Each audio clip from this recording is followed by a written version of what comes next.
Yesterday, I talked to you about how the head of the DNC is a former lobbyist handpicked by Joe Biden himself. And now let's talk about the head of the RNC. So, Michael Whatley is the chairman of the Republican National Committee. And here's his bio on the RNC website. Let's take a look. It goes in reverse order, so I'm going to start at the bottom. So, he has a history degree from the University of North Carolina, a master's in religion, and then he went to law school and also has a master's in theology. He served as a federal law clerk for George W. Bush and then was also a chief of staff for a U.S. senator. He had a few other political roles, and this is what I really found interesting. He was on the Trump-Pence transition team, and they are the ones that help pick all of the federal employees and the cabinet members and all of that. One of the things that Trump gets a lot of criticism for is that he campaigned the first time on draining the swamp, but then he filled our government with swamp creatures. With Michael Whatley being on that transition team, it means he helped fill our government with swamp creatures. And now he's head of the RNC. And you might be thinking, Anna, Trump is not in charge of who's the head of the RNC, right? Except it's reported that Donald Trump pressured the previous RNC chair to resign and endorse Whatley. And this was not years ago. No. This was March of this year, 2024. And I hear it all the time that Trump just didn't know he's going to do better this time. But how do you explain this being this year, this recent? Oh, and you might have noticed the headline of this article, Republicans tap former oil lobbyist for national chair. That's right. Not only is the DNC chair a former lobbyist,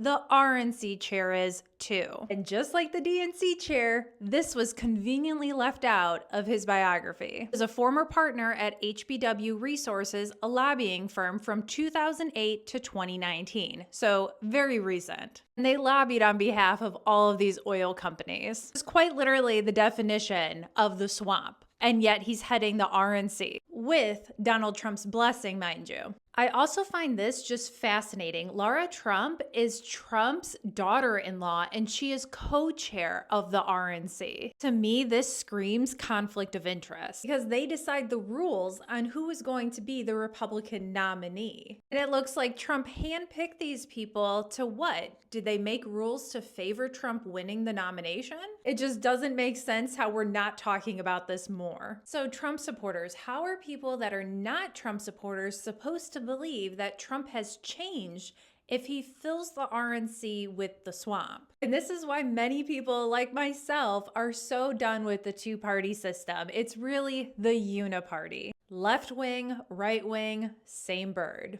As always, let me know your thoughts about all this. How do you feel that the head of the DNC and the RNC are both former lobbyists? And make sure you're following me for more.